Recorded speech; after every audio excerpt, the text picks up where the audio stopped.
দিন থেকেই তারা এই আন্দোলন কর্মসূচি চালিয়ে যাচ্ছেন। এই মুহূর্তে সকাল থেকেই আমরা দেখতে পাচ্ছি এখানে যে তার উত্তেজনা একটি মুহূর্ত, এবং এরই মধ্যে এখানকার যারা শিক্ষার্থীরা আছেন আমরা তাদের সাথে কথা বলবো এবং তাদের দাবি নিয়ে আমরা জানার চেষ্টা করবো। আপনারা যারা যেখান থেকে এই মুহূর্তে তাদের সাথে যুক্ত আছেন প্রত্যেকটা আহ্বান করবো আপনারা লাইভ শেয়ার করে সকলকে দেখার চেষ্টা করবেন। আরো অনেক সমস্যা ডিপার্টমেন্ট হেডের জন্য আমাদেরকে আন্দোলন করা লাগে, একটা ডিপার্টমেন্ট হেড টিচারের জন্য আন্দোলন করা লাগে। আমাদের এখন বিসিও নেই, কয়েকদিন আগে আমরা আন্দোলন করে বিসি আনছি। তারপরে এখন দেখেন স্টুডেন্টসরা দীর্ঘ কয়েকদিন ধরে আন্দোলন করেই যাচ্ছে কিন্তু স্যার তারা একদিনের জন্য আসতে পারতেছে না, আমাদের সাথে দেখা করতে পারতেছে না স্টুডেন্টদের সাথে।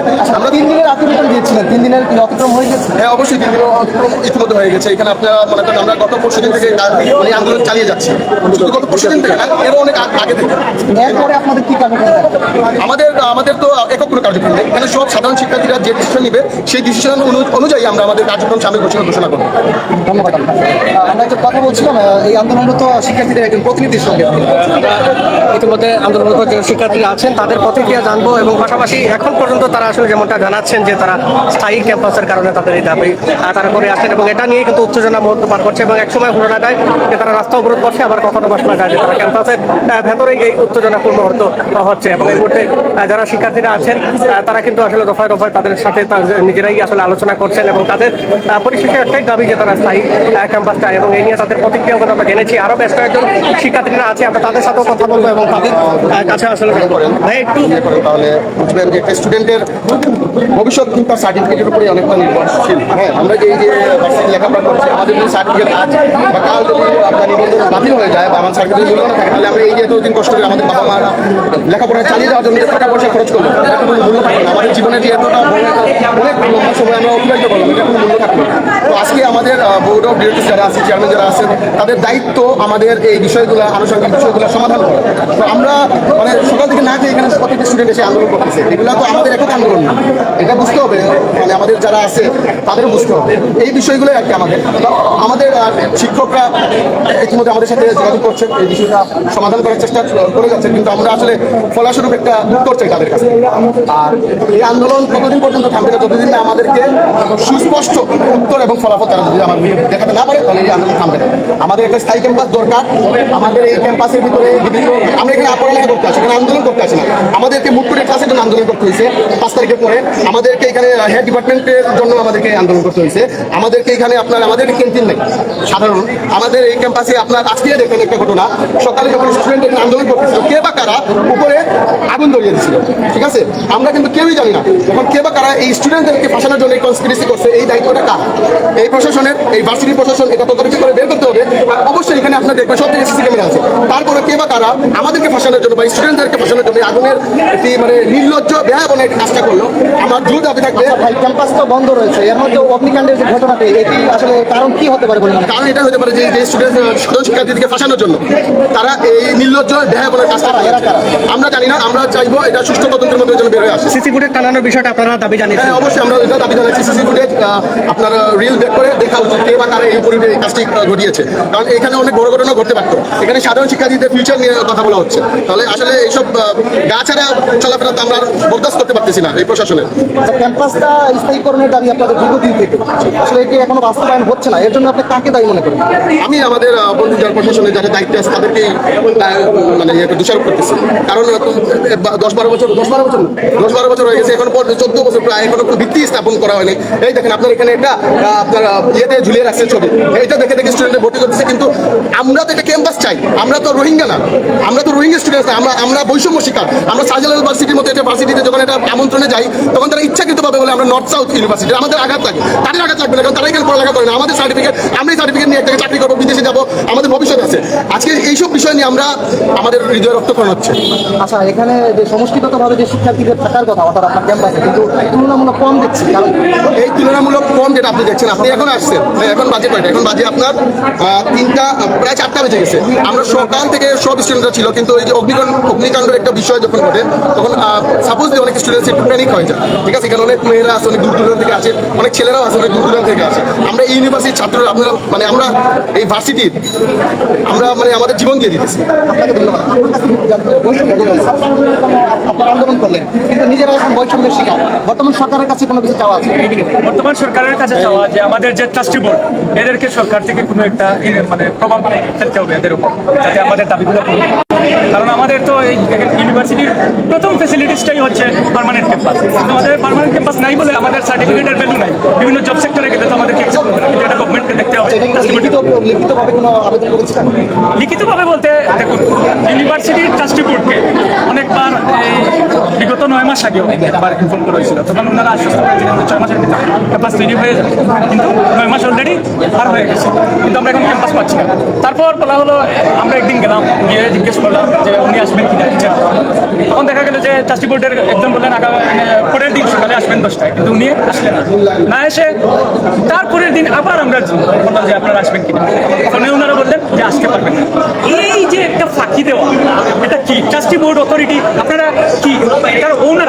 আপনাদেরকে আসবেন, আমরা আপনাদেরকে ফেসিলিটিস না হওয়ার দাবিতে রাজনৈতিক কোনো ছাত্রছাত্রীর সাথে এটা সম্পৃক্ত? না না না না, এটা সম্পূর্ণ সাধারণ শিক্ষার্থীদের, এটা পলিটিক্স এবং ইটস প্রাইভেট দীর্ঘ 9 মাস তাদের এই দাবিটা বেশ কিছুদিন এবং তারা এই দাবি আসলে জানিয়ে আসছেন এবং এই দাবিটা আসলে কোনোভাবে আমলে নেওয়া হচ্ছে না, যার ফলে শিক্ষার্থীরা ফুসলে উঠছেন। এবং তারা আরেকটি বিষয়, চাঞ্চল্যকর আরেকটি বিষয় জানিয়েছে যে আজকে কেবা কারা তাদের ক্যাম্পাসে অগ্নিকাণ্ডের মতো ঘটনা ঘটিয়েছিল এবং এরপর থেকে বিষয়টি আরও বেশি মূলত যে দাবি ছিল 9 মাস আগে লিখিতভাবে আবেদন করেছিলেন এবং তারপরেও এখনো পর্যন্ত আসেনি। এর জন্য কোনো রাজনৈতিক বা সমস্ত প্রভাব পড়ছে কিনা? 9 মাস আগে হচ্ছে আমাদের যে লিখিত মানে আমাদের দাবি দেওয়া যেটা, এটা হচ্ছে আমরা ট্রাস্টি বোর্ডের সাথে হচ্ছে বসেছিলাম আমরা 500 একে। তো তখন হচ্ছে প্রথম দিকে আমাদেরকে বলা হয়েছিল যে ফেব্রুয়ারি ছিল, সেখানে হচ্ছে আমরা একটা ডিপার্টমেন্ট নিয়ে ওখানে চলে যাবো, আমাদের পার্মানেন্ট ক্যাম্পাসটা তৈরি হয়ে যাবে, একটা ডিপার্টমেন্টকে সেখানে ক্লাস করতে পারবো, এটা ছিল একটা দাবি। পরবর্তীতে ছিল যে জুলাই মাসে, এই যে জুলাই মাসে এই মাসে হচ্ছে আমরা পুরো ইউনিভার্সিটি আমরা সেখানে ক্লাস করতে পারবো। এবং এইরকম আমাদেরকে আশ্বাস দেওয়া হয়েছিল যে আপনারা হয়তো জানতে জানতে পারছেন যে আমাদের ইউনিভার্সিটিতে 14 বছর হয়ে গেছে। তো আমাদের 14 বছর হয়ে যাওয়ার পর এখনো পর্যন্ত একটা স্টুডেন্ট, আমাদের একটা সিনিয়রও কনভোকেশনে মুখ দেখতে পারবে। তো তারা এটাও বলেছিল যে এই যে 8 নভেম্বর এই বছরের এই নভেম্বরে আমরা পার্মানেন্ট ক্যাম্পাসে বড় করে কনভোকেশন করবো, আমাদের ক্যাম্পাসে করবো। এই তিনটা জিনিসের এখনো কোনো সুরাহ পাওয়া যায়। আমরা যখনই কথা বলতে চাই তখনই বলা হয় যে আমাদের কাজগুলো শুরু হয়ে গেছে, কাজ হচ্ছে, কিন্তু এক্স্যাক্টলি কোনো কাজ এখানে হয় না। কারণ আমাদের অনেক ক্লাসমেট, আমাদের সিনিয়র জুনিয়র অনেকের বাসায় সেখানে, আমার নিজের একটা ফ্রেন্ডের বাসায়, কিন্তু এখানে জাস্ট যে গরু ছাগলের গাছটা এটাই আছে, কিন্তু আমরা কবে সেখানে গিয়ে আসলে পড়াশোনা করতে পারবো এটা কোনো সম্ভব নয়। তো টিচাররা কয়েকজন আসছিলেন ওনাদের প্রতিনিধি হিসাবে আমাদের কাজ করতে, তো ওনাদের হাতে অনেক ওনারা একটা মেসেজ দিচ্ছিলেন আমাদেরকে যে ওই ওনারা মিটিং করবেন আজকে, করার পর হচ্ছে আমাদের যা দাবি দেওয়া আছে আমরা ওনাদেরকে জানাবো, ওটা হচ্ছে ওনারা পৌঁছে দেবেন। ওনারাও চান খুব শীঘ্র। তো আসলে 14 বছরে যদি শীঘ্রতা আজকে শীঘ্রতা আসলে কত বছর বা কতদিন পরে হবে এটা আমাদের কাছে এখন মানে দুয়াশা। তো আমরা এখন কোনো একটা আশ্বাস নিয়ে আজকে বাড়িতে ফিরবো, এইটাও আমাদের মানে স্বপ্ন রয়েছে। এখনো পর্যন্ত 3 দিন ধরে, আজকে 3 দিন আমরা কোন টিচারদের সাথে কথা বলতে চাই, বলেন যে ওনারা আমাদের বাবা, আমরা মায়ের, আমরা 3 দিনের মধ্যে আপনারা দেখুন যে কেউ এখনো বলছে না যে তোমরা আমাদের সঙ্গে তোমরা আজকে বাড়িতে যাও, আমরা কালকে তোমাদের, এখন ওনারা এটা করতে পারে। তো সেক্ষেত্রে আমরা কিভাবে বুঝবো যে আমরা ওনাদের সন্তানের মতো ওনারা আমাদের বাবা জানেন? তো এটা আসলে মানে টোটালি বলা যায় না। আমরা এখন দেখতেছি, তারপর আপনারা দেখছেন যে অনেকগুলো অবশ্যই অনেক সময় দেখা যায় যে আমরা ডিপার্টমেন্টের মানে ডিপার্টমেন্ট হেডের জন্য আমরা আন্দোলন করা হয়। একটা ফ্রেন্ড নষ্ট হয়ে গিয়েছিল, সেটা আন্দোলন। আমরা যদি ক্যাম্পাসে আন্দোলনে করি তাহলে করবোটা তো এর মধ্যে হচ্ছে একটা আমাদের যদি নাম করি ইন্টারন্যাশনাল ইউনিভার্সিটি, তারও ওয়াইড অ্যাকসেপ্টেন্স আছে বিভিন্ন দেশে ইউনিভার্সিটি, কিন্তু আমাদের নর্থ ইস্টের কোনো অ্যাকসেপ্টেন্স নেই। আমরা এরকম আমরা একটা লিস্ট দেখি, সেখানে কোথাও কোনো নর্থ ইউনিভার্সিটি, তাহলে আমরা কোনবার বলতে যাবো না আমাদের স্টুডেন্ট যাবো না। কিন্তু দেখা যায় যে সবচেয়ে বেশি স্টুডেন্ট নর্থ ইউনিভার্সিটি আছে, কারণ হচ্ছে একটা শহরের প্রাণ কেন্দ্র। যতগুলো স্টুডেন্টের যদি স্বপ্নগুলো বেরাত করতে, তারা অনেক আশা করি যে অনেক ভালো স্টুডেন্ট, কিন্তু তার আয়াত দেওয়ার পর সাহস পায় যে আসে যে একটা কেমন বেশি বাইরে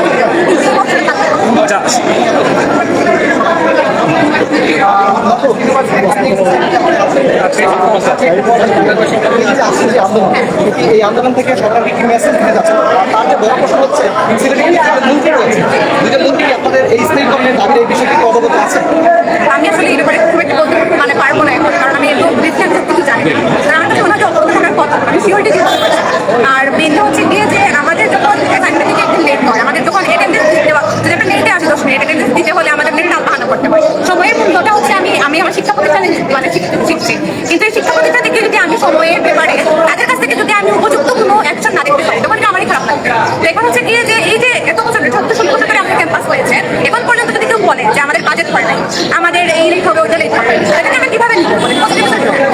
আপনাদের যে বিল্ডিং সোসাইটিতে আপনারা আমাদের আমি বলি আমাদের তো কাছ থেকে না, আমাদের ডিবেটটা হচ্ছে কাছ থেকে হচ্ছে যে আমরা একটা হ্যাঁ আমরা হচ্ছে চিন্তা উন্মুক্ত করে দেবো আপনাদের। আমরা হচ্ছে চিন্তাটা আমাদের মধ্যে যাচ্ছি, তারপর হচ্ছে আপনাদের মধ্যে আপনাদের চিন্তা করে রাখতে হবে আমরা এতটুকুই করতে পারি। আর আমরা আমাদের পক্ষ থেকে আমাদের সাথে যতটুকু সহযোগিতা হয় এই আন্দোলনের মধ্যে আমরা আছি, আমাদের সবার জন্যই আছি আমরা। ফাইমবে যে শুরুতে একটা কথা বলছে যে ফায়ারিং এর বিষয়ে, ফায়ারিংটা হচ্ছে আমাদের 7 জন আসছিল, একটা টিম আছে, টিম এসে বলে শর্ট সার্কিট থেকে হয়েছে। এটা কিন্তু ট্রাস্টি বোর্ডের কেউ প্ল্যান করে বা স্টুডেন্টের কেউ প্ল্যান করে লাগানো, মানে এটা তারা বলে নাই। তারা যদি বলতো যে প্ল্যান করে লাগানো হয়েছে, এটা আমরা তদন্ত দিই। তারাও শুরুতে বলে দিয়েছে যে এটা শর্ট সার্কিট থেকে হয়েছে। তো আমরা কাউকে বিচার করতেছি না, আমি এটা বলতে চাচ্ছি এটা শর্ট সার্কিট থেকে হয়েছে। ওরা আমাদের 7 জন যেভাবে বিচার করে। আচ্ছা, আপনাদের ক্যাম্পাসটা কোন কোন জায়গায় ভাই?